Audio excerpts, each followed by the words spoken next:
po. about it? May death threat po na may... Sino ang nagbabanta sa'yo sa buhay mo? As much as possible po, gusto ko rin pong sabihin po sa inyo lahat at sa mga magiging questions nyo rin po sa akin mamaya, may consideration lang din po ako sa safety ko rin po. Meron lang din po talaga na safety concern po sa sarili ko po, na security concern po, na death threat po na minigay po sa akin, kaya hindi ko lang po ma-discuss po sa public po. Pwede natin ipaklaro sa kanya ano yung safety consideration na sinasabi niya para maklaro tayo, kasi kung palagi siya mag-involve ng safety, hindi natin alam kung anong safety sinasabi. Kung meron bang interesado sa buhay niya na isang malaking sindikato na siya ay papatahimikin.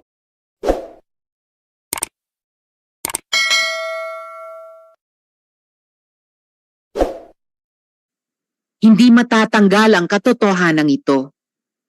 This is why yung tila celebrity treatment sa kanya ay di katanggap-tanggap. Huwag po tayong papabola. Huwag po tayong magpauto. Friends, I am proud to say that our hearings have made significant progress.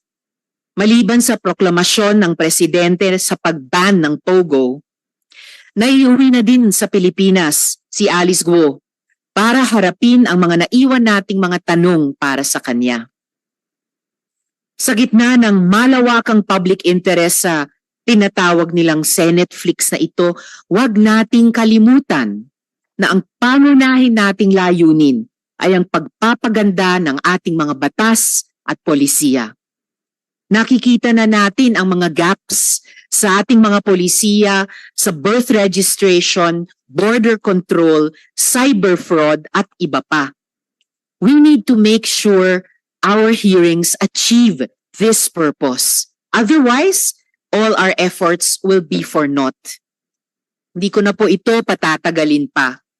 I will ask my colleagues if they have opening statements, at pagkatapos niyan, we'll ask the COMSEC to recognize the resource persons and administer the oath to those here for the first time. Para po sa maalwan na daloy ng pagdinig na ito and to give everyone a chance to ask questions. After the chair, we will limit po the questions to 15 minutes per senator. Tapos, ay tignan natin kung pwede tayong mag-round 2. In order of arrival po tayo, ito po ang sequence. Pagkatapos ng chair, si SP Pro Tempore Sen Jinggoy, Senate Minority Leader Sen Coco, Senator Joel, Senator Bato Odoroy de la Rosa, Senator JV, Senator Sherwin, Senator Raffy. So dear colleagues, mayroon bang may opening statement sa atin? Yes, SP Pro Temp Thank you, Madam Jinggoy, Chair. and then yes. Before I proceed with my opening statement, may I request Ms. Alice Go to remove her face mask kung totoo siya talaga si Alice Go. Please remove your mask, Ms. Guo. Siya nga. Yes, Good morning, SP Pro Madam Temp. Chair, and to our esteemed colleagues. Ms. Alice Go, kumusta ka na? Kumusta ang pagbabalik Pilipinas mo? Ms. Alice, I told you to remove your face mask all throughout the keep it hearing. removed. Magandang umaga po, Sen. Okay naman po. Okay. Marami ka litrato naka-peace sign ka pa and all smiles kasama ang mga tauhan ng NBI at mga BI at tiga Bureau of Immigration. Nakakadismaya to at napaka-unprofessional. Bigyan niyo naman ng dignidad ang inyong mga trabaho. Alice Go, sino ka ba talaga? Alam na namin lahat through the hearings conducted by this committee na hindi ka Pilipino. Hindi totoong lumaki ka sa farm, hindi totoo si Teacher Rubilin, hindi rin totoo na simpleng mamamayan ka lang. Puro kasinungalingan ang istorya na isinuwalat mo dito sa Senado at sa publiko. At the two Senate hearings that you were present, and you were under oath, but you fearlessly fabricated stories and fed the Filipinos a pack of lies. And in stark contrast to the purported image that you grew up in a farm and was only involved in hog and poultry raising, some 28 billion flowed through your bank accounts despite your companies earning meager income. Gaano ba kalawak ang kanilang operasyon? At ano ang intensyon niya na pati pagiging mayor ay kailangan niyang pasukin? She openly mocked our government processes, disrespected our electoral system, and insulted every Filipino by believing she could run for mayor, win, and never be caught. At isa pa, tungkol sa kanyang counter affidavit na sinumite sa DOJ para sa kanyang human trafficking case na submitted na for resolution noong pang August 6, hindi ba talaga nakakapagtaka na nagpanotaryo noong August 14 sa San Jose del Monte, Bulacan, maski wala na siya sa bansa. Nag-request na tanggapin ng DOJ ang kanyang counter affidavit, maski na tapos na ang deadline. Kaya naman pala pinagpipilitan ng kanyang mga abogado na nandito pa si Alice Go dahil may butas sa pagpapanotaryo. And it was all part of the narrative that Alice Go was still here. Her lawyers insisting that they were told by Alice Go that she is still here in the country despite reports that she was seen abroad. Dapat panagutin ang gumawa ng kabalostugan na ito.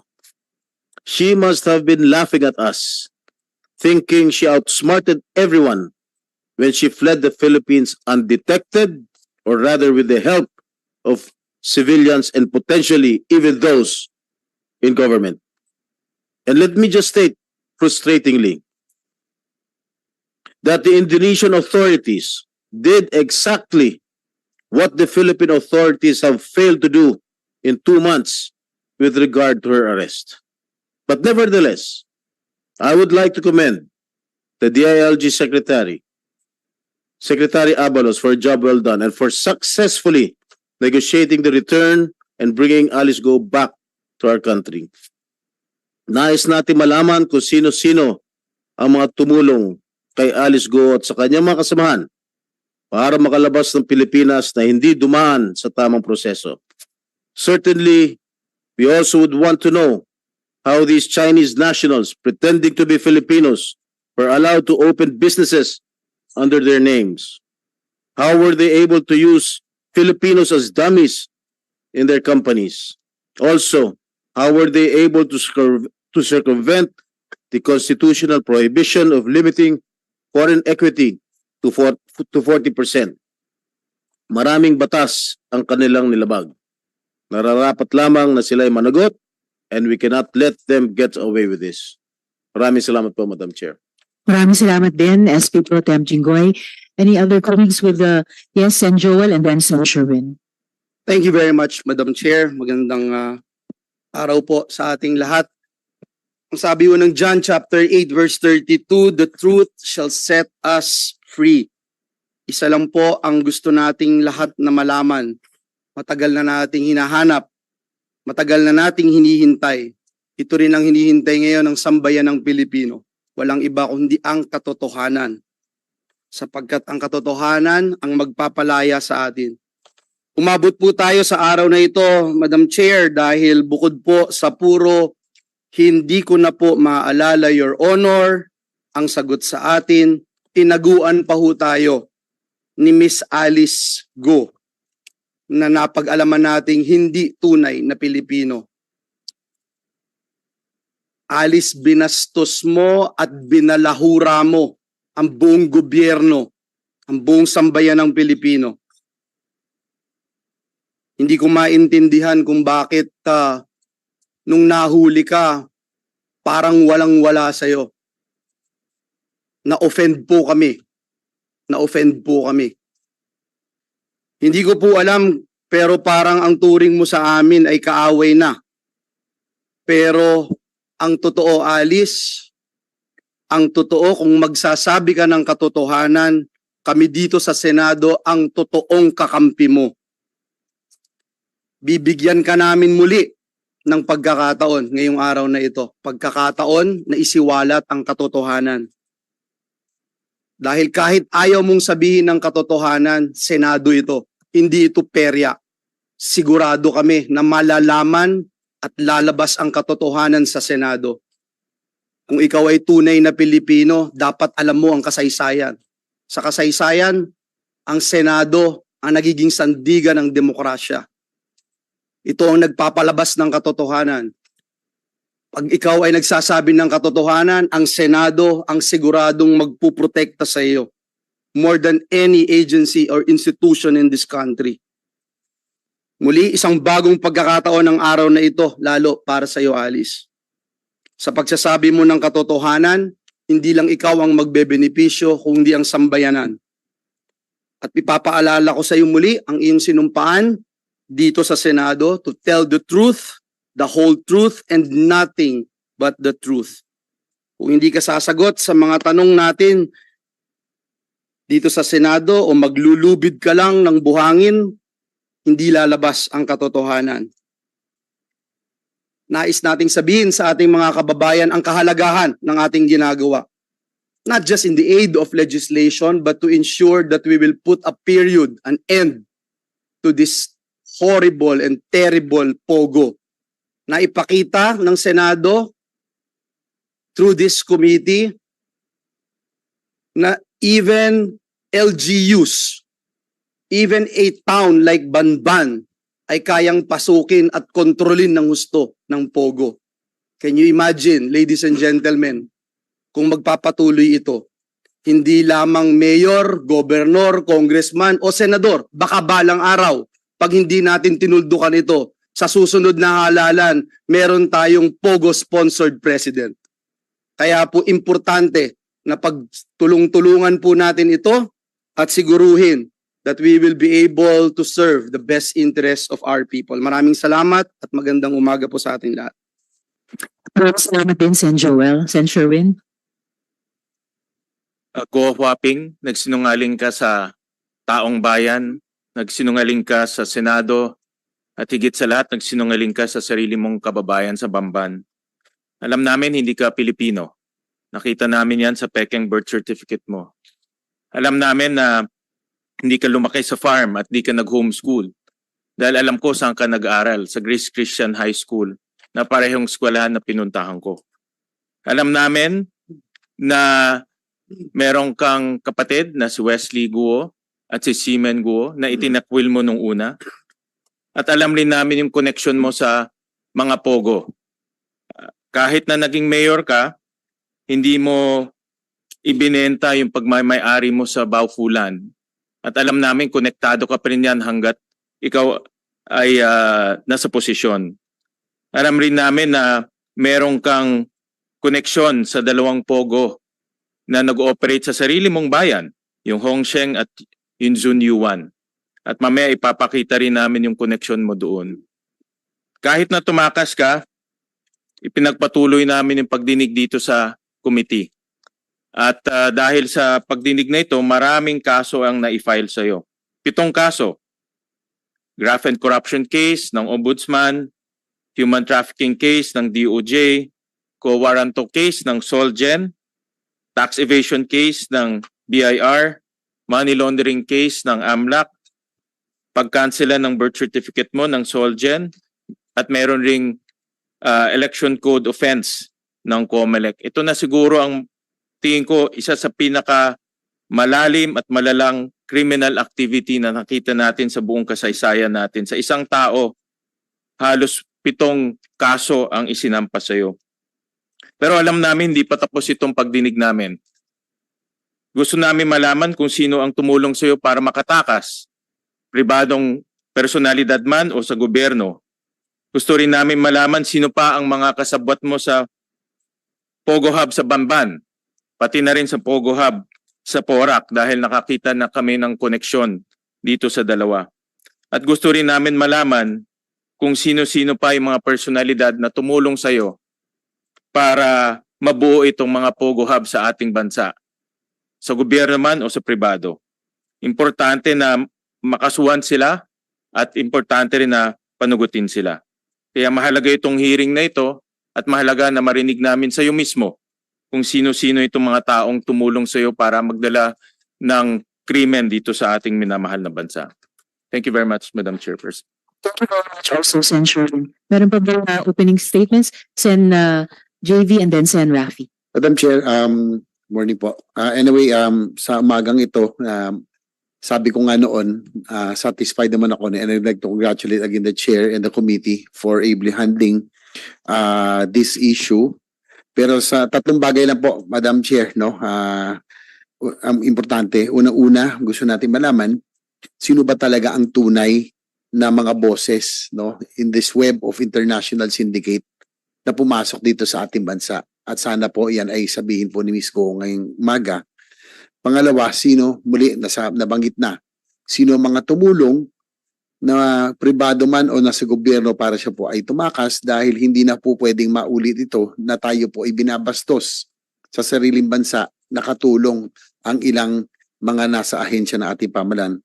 At panghuli, ay pangatlo po ay Madam Chair, sino po ang tumulong kay Ms. Go na makapasok sa larangan ng politika hanggang siya po ay maging mayor? Baka mamaya po ay marami na humpain ang Chinese Communist Party, ang CCP. Dahil po sa ating dispute, mamaya sa iba't ibang lugar ay nakapasok na rin po pa sila. So yung tatlong bagay lang po ngayong umaga, alam ko po ay marami pa hong magtatanong, pero sana po ay masagot po ito ni Ms. Go sa umagang to. Maraming salamat. Maraming salamat din, Sen. JV. Sen. Rafi?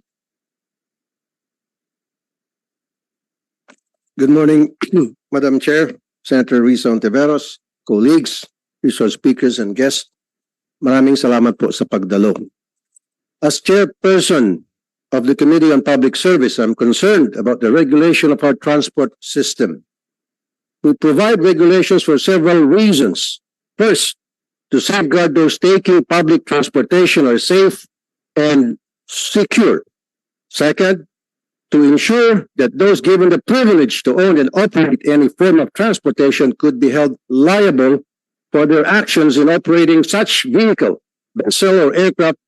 And finally, there is a need to regulate these transport systems because they could be used for criminal activities.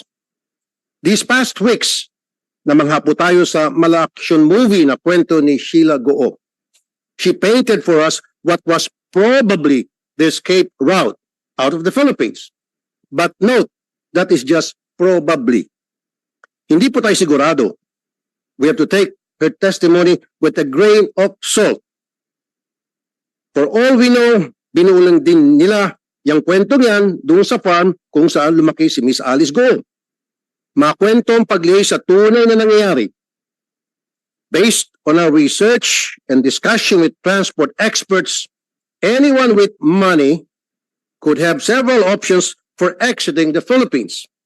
Madam Chair, may I please direct everyone to a video we prepared to give an idea of what could have happened being used by the Goos.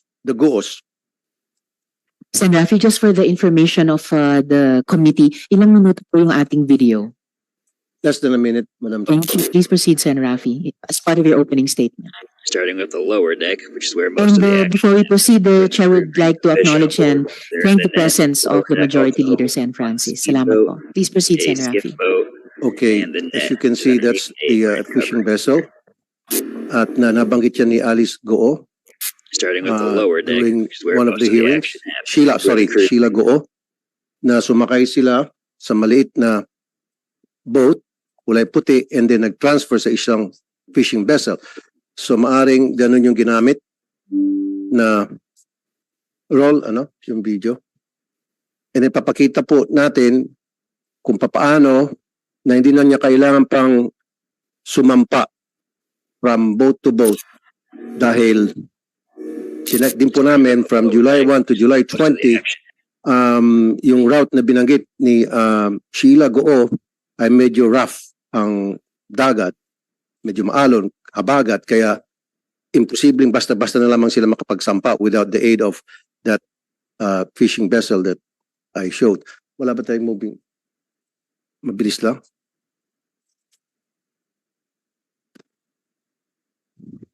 Can we proceed to show the video, please? As part of the opening statement.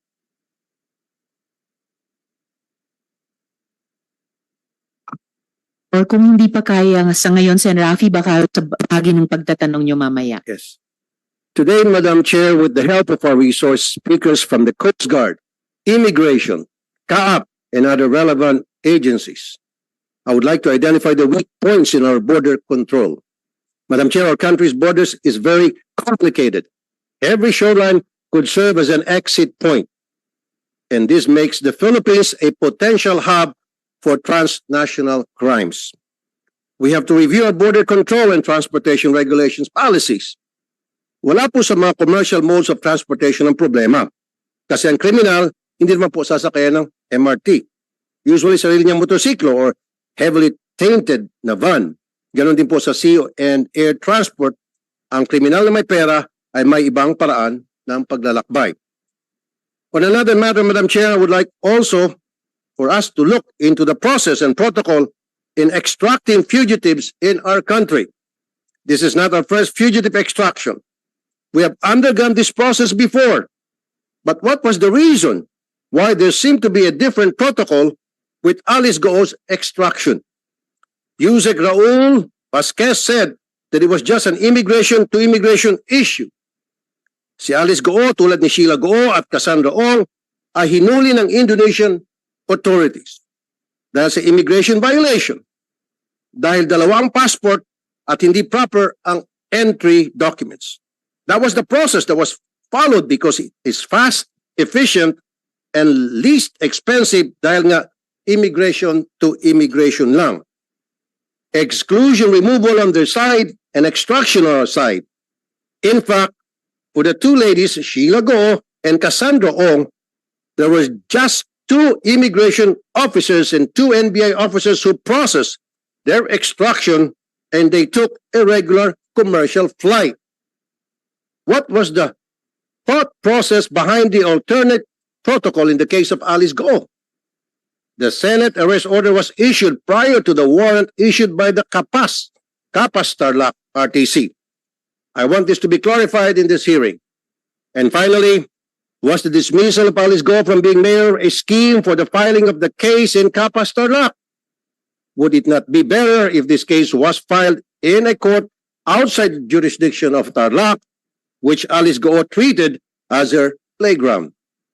Of course, we assume that there is a regularity in our court processes. But maybe we should realign our policies to ensure that it cannot be manipulated. Because, let's face it, kung may natutunan tayo dito sa kwento ni Alice Goo, basta't may pera ka, walang imposible. Salamat po, Madam Chair. Salamat din po, Sen. Rafi. Kung wala na pang ibang opening statements, may I request COMSEC i-acknowledge yung ating mga resource persons at pagkatapos i-administer yung oath sa mga hindi pa nakapanumpa noon. Good morning, everyone. The committee would like to acknowledge the presence of the following resource persons. From the Department of Justice, we have Assistant Secretary Francis John L. Tejano, Attorney Mariel Francisco, Attorney Hannah Lizette Manalili, Attorney Benjamin Samson. Then from the Office of the Solicitor General, we have Assistant Solicitor General James Condangan, State Solicitor June Abigail de la Cruz. Then from the National Police, Philippine National Police, we have Police Colonel Isagani Fetasanan. Okay. Then we have still from the Philippine National Police, CIDG, Police General Raul Takaka. Then from Police Colonel J. Dimaandal.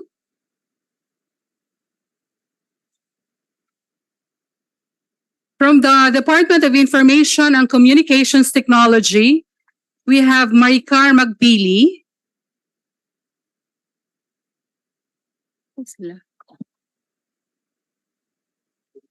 Okay, from the Department of Foreign Affairs, we have Director Lailani Feliciano,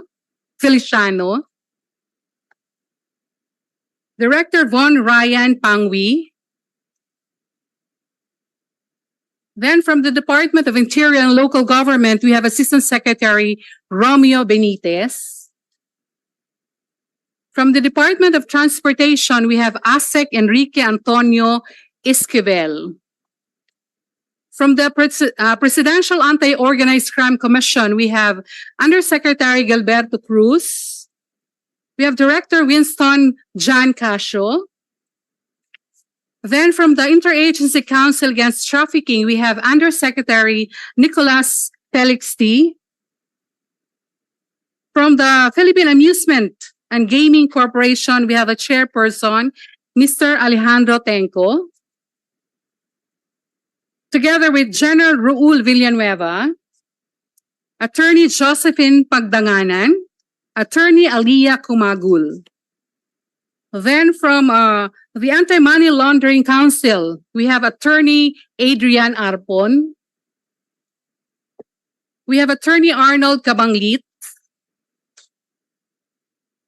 From the Bureau of Internal Revenue, we have Attorney Scraton Orculio, Attorney Edgar Alan Reyes. Then from the Bureau of Immigration, we have Commissioner Norman Tansinco, together with Fortunato Manahan Jr., Attorney Arvin Cesar Santos. From the Immigration Regulations Division, we have Chief Rogelio Guivero Jr. From the National Bureau of Investigation, we have Judge Jaime Santiago. Then from the Philippine Statistical Authority, we have Engineer Marisa Grande.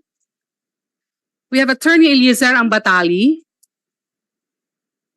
From the Manila International Airport Authority, we have the General Manager, Mr. Eric Jose C. Ines. From the Civil Aviation Authority of the Philippines, we have Attorney Roberto Martin Benaventura. Okay. From the Maritime Industry Authority, we have Attorney Mary Margaret Espino. Then from the Philippine Coast Guard, we have Vice Admiral Rolando Lizor Punsalan Jr. We have Captain Oliver Tanseco. Okay. We have Captain Habelino Sali. We have Commander Maria Gloria Bermido Salcedo. Okay. And then we have Bernadette Gutierrez. From the Philippine Navy, we have Rear Admiral Jose Maria Ambrosio Espileta. Then Captain Marco Buena. We have Captain Isilito Lagadia Jr. From the Securities and Exchange Commission, we have Attorney Gerardo F. Del Rosario.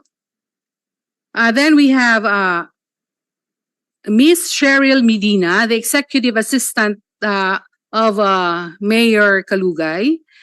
Then we have Mr. Jose Antonio T. Feliciano, the former Mayor of Bamban Tarlac. Then we have Miss Alice Goo alias Gua Haping. Then Miss Sheila Guo alias Sangmir. Then we have Attorney Elmer Galicia, Attorney Stephen L. David, Miss Rosaline Baterna, the Corporate Secretary of Lucky South 99. That's all, Madam Chair. We also Thank you, invited, Comsec. Yes, we please invited proceed. Mayor Calugay, but he sent his letter of regrets. This is the second time that Mayor Calugay is absent. Nung unang imbitasyon sa kanila ng komite, sinabi nila may sakit sila sa dengue. This is the second inability to honor the invitation of the committee. So at the proper time, I will move now, yes, Madam please, Chair. Sen. I will Joel, move if you now would. that we issue a subpoena, Madam Chair, to this Mayor Calugay, Mr. Chair, Madam Aswal. Chair of Aswal, Pangasinan. I so move, Madam Chair. Yes, the chair, Second the motion. thank you very much. On the motion of Sen. Joel, as seconded by the Senate President Pro Tempore, Sen. Jinggoy, the chair rules that the committee issue a subpoena for the good mayor na kailangan makadalo na sila sa susunod na pagdinig. Chair, may I Yes, Sen. also Joel. ask if we were able to invite the Secretary of Mayor Calugay, a certain Cherry, which is she around? Thank you. Thank you. Thank you, Madam Chair. Salamat, Sen Joel. Also, Comsec, I heard the name Cassandra Leong. Ano, nandito ba siya ngayon ulit? O nandito na ba siya sa atin? Madam Chair, she is still at the hospital, but we sent a letter to the speaker requesting the presence of Miss Cassandra Ong here. But there's no reply from the office of the speaker. Well, the committee hopes that there will be a Yeah, reply actually- forthcoming from the office of the speaker. Yes, Well, Comsec. There's a reply, if I may read, this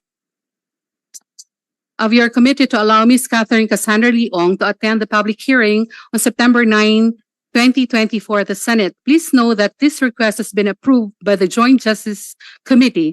However, please be informed that Ms. Ong is still confined at the hospital in Taguig. Our latest update is that she may be discharged from confinement either tonight or Tuesday, tomorrow.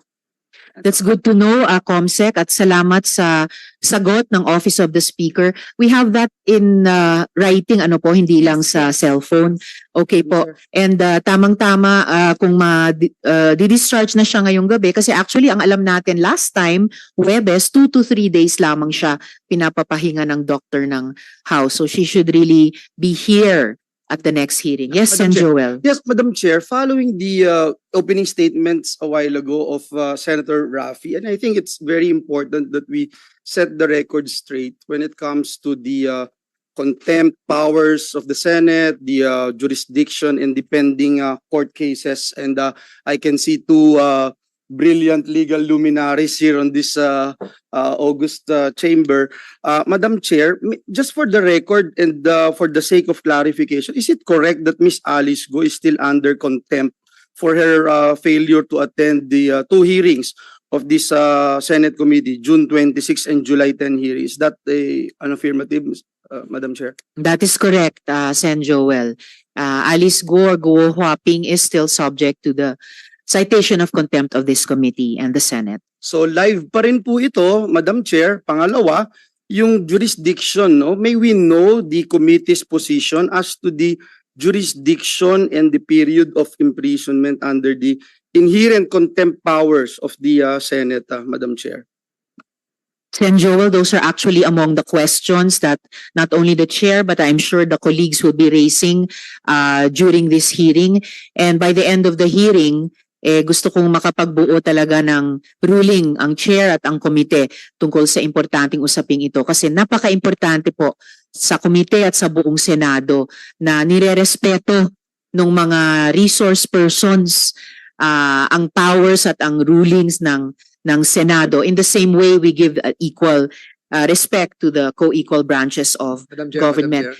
Before the chair asks the COMSEC to administer the oath to our resource persons, I will call on the majority leader and then we will proceed to the administering of the oath. Yes, Sen Francis. Madam Chair, good morning. Germane to the statement given by Senator Joel Villanueva, at the proper time, mamaya po, I will file a motion directing this committee to take cognizance of Miss Alice Go at dito na muna iditini sa Senado. Thank you. I serve notice, Madam Chair. I have with me bags of jurisprudence to back up my claim. Thank you very much, Madam Chair. Majority Leader. The chair will welcome that motion at the proper time and Madam will Chair. Madam Chair, I still have rule on it accordingly. Yes, and Joel. Thank you very much, Madam Chair, and I'd like to thank our majority leader for raising that up because that is precisely what we wanted to tackle, Madam Chair, because let me just put into the records of this August chamber the landmark case of Arnold versus Nazareno. This is a landmark case. It was stated that obedience to its process may be enforced by the Senate committee if the subject investigation before it was within the range of legitimate legislative inquiry. Accordingly, Madam Chair, as you mentioned, live yung ating contempt citation kay Alice Go. As long as there is legitimate legislative inquiry, then the inherent power of contempt by the Senate may be properly exercised. Conversely, Madam Chair, once the legislative inquiry concludes, the exercise of the inherent power of contempt ceases and there is no more genuine necessity to penalize the detained witness. I was about to ask that question, Madam Chair, before the majority leader made that statement of his intention, and it's also the intention of this representation to make a motion, Madam Chair, because the question will be, will Ms. Guo's presence here today not interfere with her pending cases in court? I would say no. And that is the position of this humble representation. And we wanted also to know the position of this committee. Madam Chair, I don't think that the mere filing of a criminal complaint before a court should not automatically bar the conduct of legislative investigation. At alam na alam ni Senator Jinggoy ito kasi yung Regis Romero II versus Senator Jinggoy Estrada, yung pong nakalagay po doon sa desisyon, the power of legislative inquiry cannot be made subordinate to a criminal or administrative investigation. And so I remain steadfast with that position, Madam Chair, and let me place it into the records that it should not that we have jurisdiction, Madam Chair. Considering also that we were the first one who issued the warrant of arrest, Madam Chair. And last but not the least, before we start, I know everyone wanted to ask questions.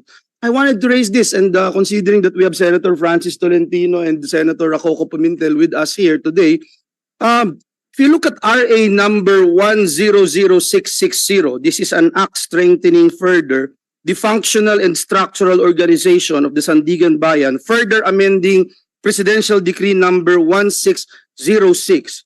It states there, Madam Chair, section, what's that particular section?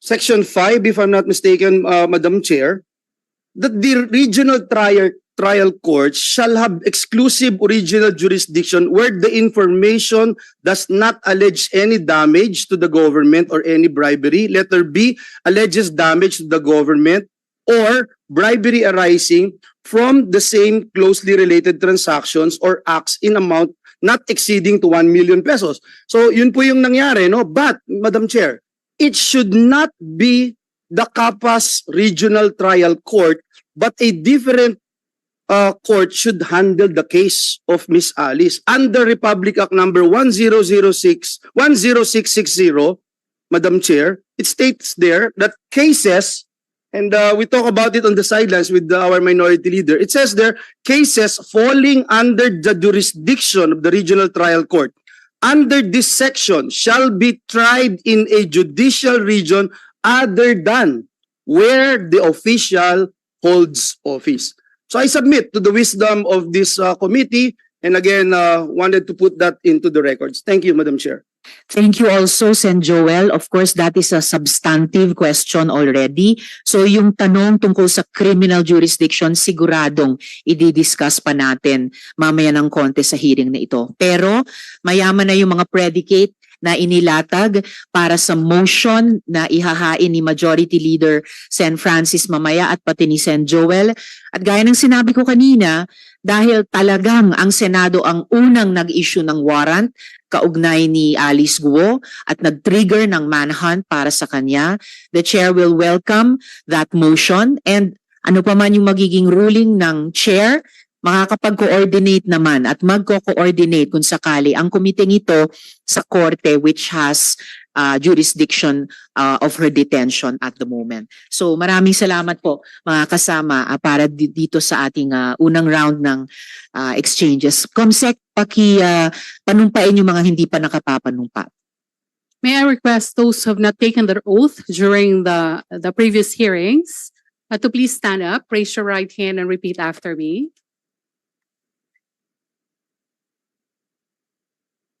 I, please state your name, do solemnly swear that I will tell the truth, the whole truth, and nothing but the truth to this committee. Thank you. You may now take your seat. Salamat, Comsec. Miss Sheila, napansin ko na nagsumpa kayo ulit, hindi na sana kailangan, no? Dahil nakapagsumpa na kayo noon. But you remain under oath, so that is fine. Alright, so magsisimula ako sa mga tanong kay Miss Alice. So after months of evading the Senate, ngayon nandito ka na. Sumagot po kayo ng kumpleto at makatotohanan sa aming komite. Dahil ang komite po namin, tinatratong maayos yung mga nagsasabi ng totoo sa amin at rumerespeto sa aming komite at saka sa Senado. Naintindihan niyo po yun, Miss Alice? Opo, Madam Chair. Alright. So, can you finally confirm before this committee, kayo ba si Guo Huaping? At bago niyo po i-invoke no, yung right against self-incrimination, hindi naman kayo yung nag-file ng inyong late registration of live birth, diba? So, you are not incriminating yourself. So, are you Guo Huaping? Madam Chair, may mga kaso na po na final po sa akin po sa court, kaya hindi ko po siya masagot po sa inyo ngayon.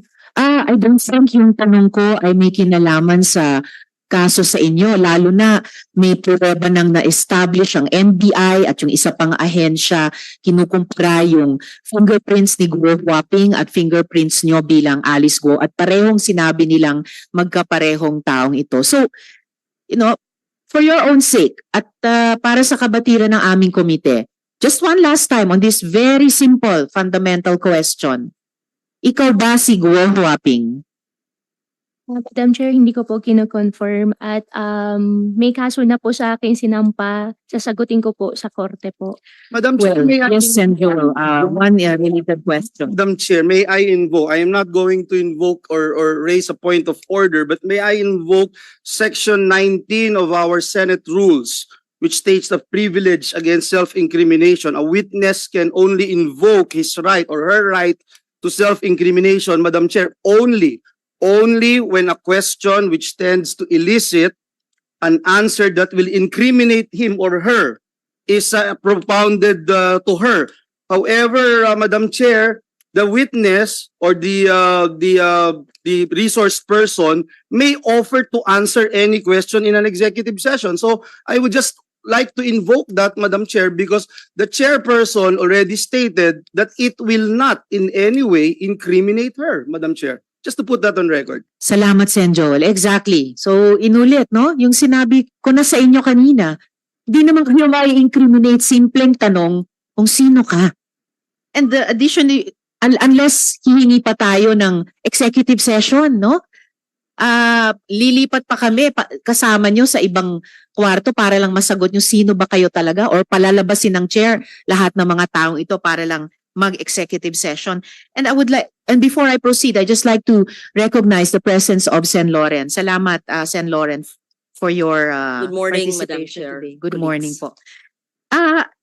Miss Alice, gusto kong ipaalala sa'yo na ayon mismo sa Korte Suprema, in the case of Office of the Court Administrator versus you, quote, the right to self-incrimination does not prohibit legitimate inquiry in non-criminal matters. So yung tanong na, sino ka ba? Ikaw ba si Guo Huaping? Hindi yan criminal matter. Hindi yan bagay na isight kaugnay ng mga kaso. Identity questions are within the purview of the committee. The Senate has a right to know. Sino bang kausap namin? Yung talagang totoong taong akala namin or ibang tao. No? The Senate has the right to ascertain who the resource persons are, who you say that you are. Sige, i-rephrase ko na lang. Okay, do you have something to say at this point, Miss Alice? Opo, Madam Chair, ako po si Alice Guo. Well, napatunayan na po namin na hindi kayo si Alice Guo. Kayo ay totoong si Guo Huaping. Hindi lang ang komite ang umabot sa ganyang conclusion, ang NBI mismo at ang isa pang ahensya. If you insist not to answer kung kayo si Guo Huaping, i-rephrase ko yung tanong ko. Ang tatay mo ay si Guo Jianzhong at ang nanay mo ay si Lin Wenyi. Tama ba?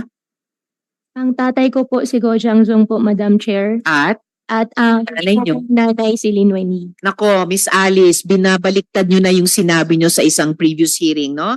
Yung bank document na to, nililista ninyo, kasi bank document mo ito, nilista mo dito bilang nanay mo, si Lin Wenyi. So, baliktad na, pinasinungalingan mo yung sinubmit mong bank document noon sa sinabi mo ngayon na hindi mo nanay si Lin Wenyi.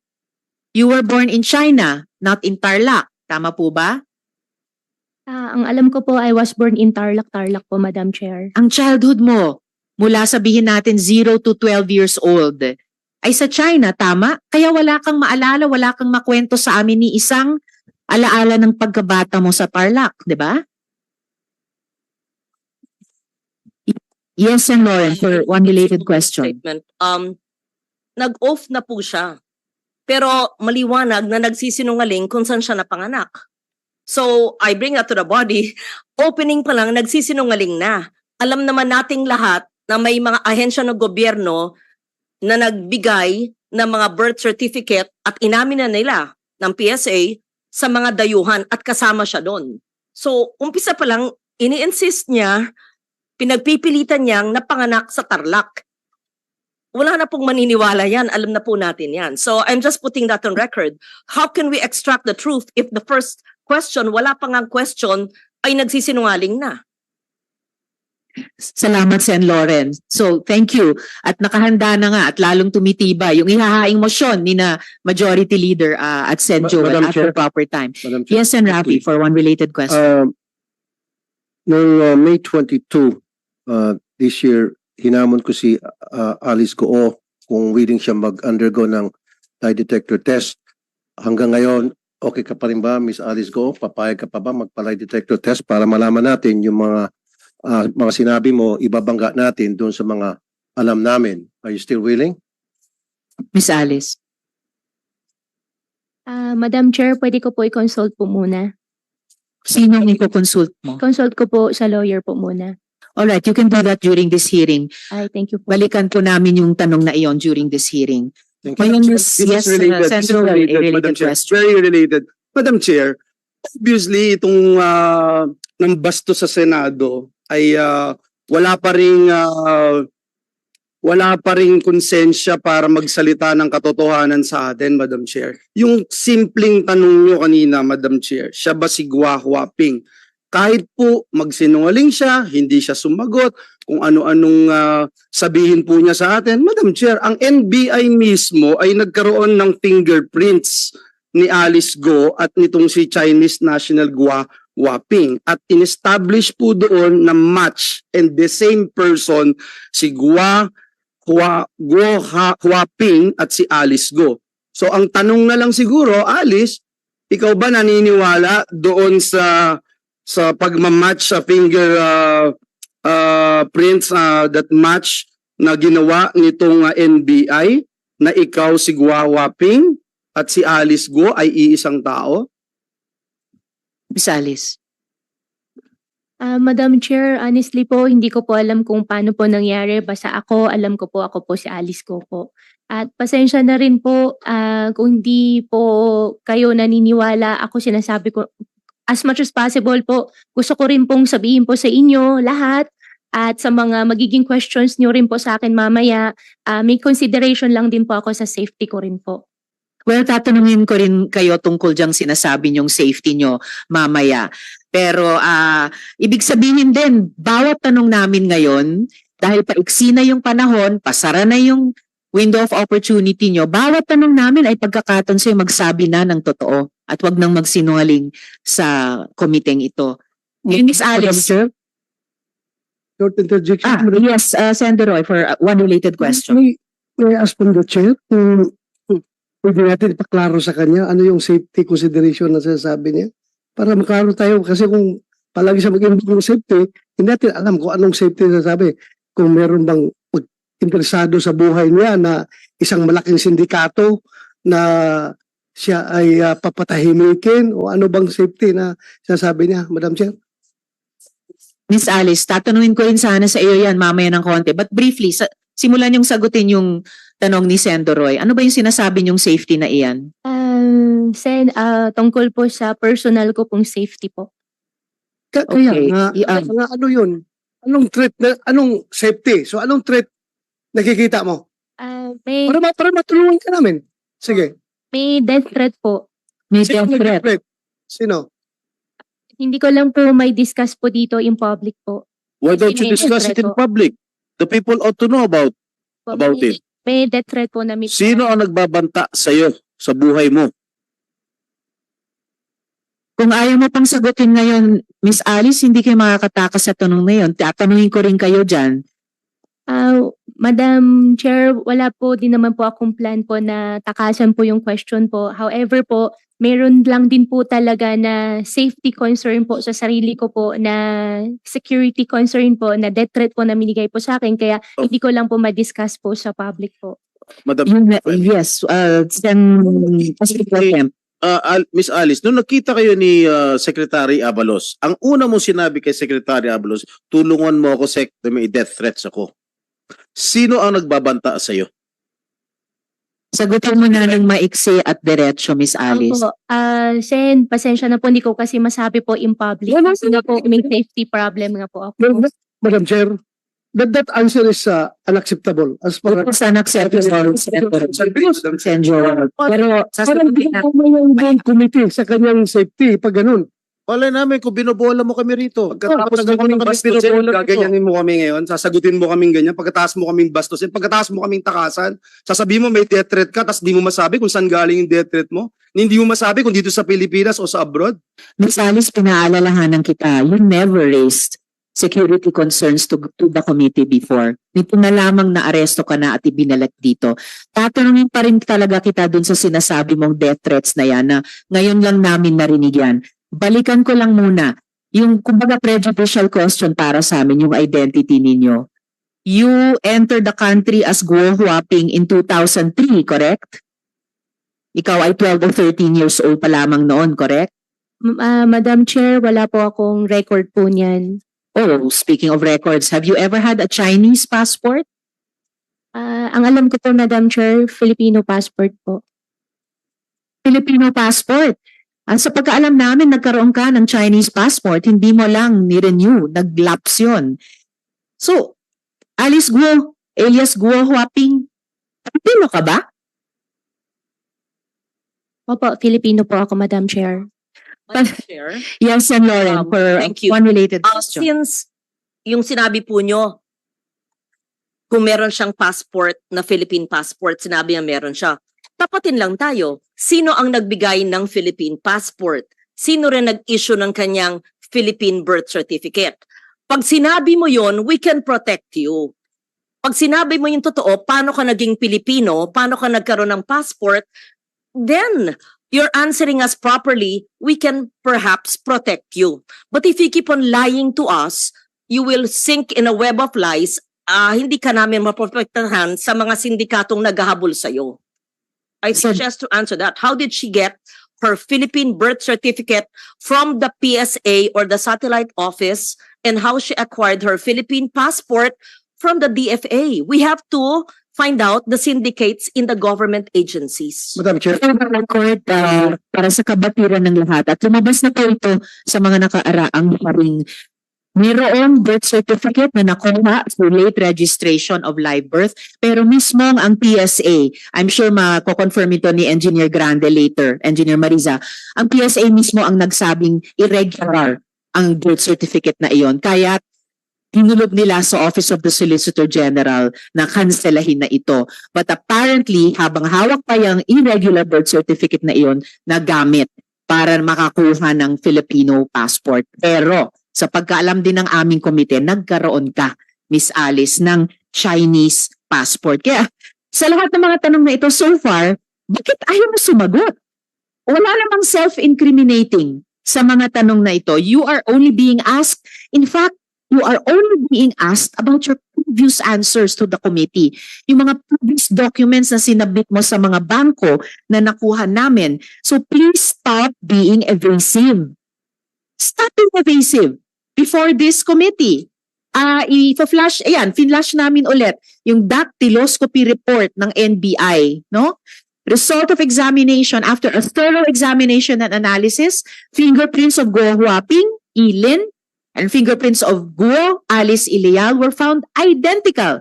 Opinion, NBI to, in view of the foregoing, Fingerprints of Guo Huaping Ilin and fingerprints of Guo Alice Ilial were affixed by one and the same person.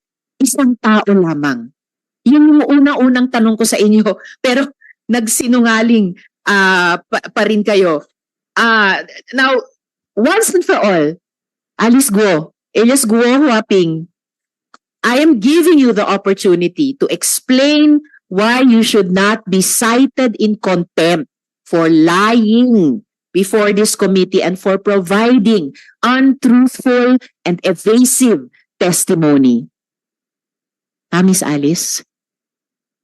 Madam Chair, lumaki po ako, alam ko po ako ay isang Filipino. 1 minute suspension. Pahingi po sa mga kasama na a quick Sen. Rafi, if you will allow, I request you and all the colleagues, mag 1 minute suspension tayo, a quick discussion sa ating mga senador, kung maaari po. We are suspended for... Mabilis lang to sana, Madam Chair. Please, Sen. Rafi, and then Related please, to we need to sinabi take ni a 1 minute Loren. suspension. Yes, Sen. Rafi. Malala ko yung sa previous hearings ng committee ninyo, nabanggit yung pangalan John Patrick Samson na supposed to be fixer na tumulong para ma-facilitate yung pagkakuha ng late registration, birth certificate hanggang passport ni Miss Alice Guo. Bakit hindi po natin siya iniimbitahan? Salamat, Sen. Rafi. Actually, iimbitahin natin yung si Jonathan Samson sa susunod na pagdinig. Bahagi po siya ng tanong ko mamaya-maya sa ibang resource person natin. So let us... Last na po. Yes, please. Last na and before we suspend. Yung last hearing, merong sinulat si Sheila Go sa papel na sabi niya secretary, hindi naman yun sa executive session. So pwede bang may divulge kung sino yung dalawang pangalan na sinulat na hindi nabanggit sa hearing ng mga senador? Mamaya po ay i-divulge din yung dalawang pangalang iyon, pero meron na pong isang related resource person sa dalawang iyon na nandito ngayong araw at siguradong matatanong natin. Thank you, Madam Chair. Salamat, Sen. Rafi. Joel, before we suspend for 1 minute. To suspend the deliberation, and I already anticipating, Madam Chair, what is going to happen when we suspend the deliberation. And I'm just giving one chance again to Alice, Madam Chair, because this will help me decide in the as we suspend the hearing today to talk about your fate as a resource person. If it is true, Miss Alice, ako muna, Miss Alice. Miss Alice, pakinggan po ang senador. Ako muna, attorney, please.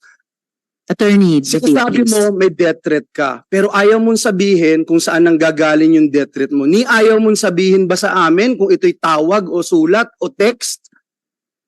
Kasi kung hindi ka totoong nagsasabing may death threat ka. Miss Alice. Opo, Sen, magsasabi po ako, wag lang po in public. May death threat ka ba? Meron po. Magsasabi po ako, wag lang po in public.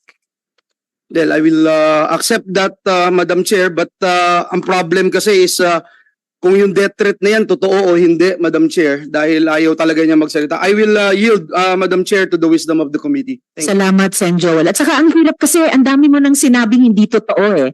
Tapos babalik ka dito, magsasabi ka na naman ng isang malaking kwento, pinakamalaki so far, death threat. Kaya siguro naman maintindihan mo, bakit hindi kami maniwala. Hindi na pa nga pinatotohanan yung mga unang kasinungalingan mo. Ngayon may bago ka namang gusto mong paniwalaan namin.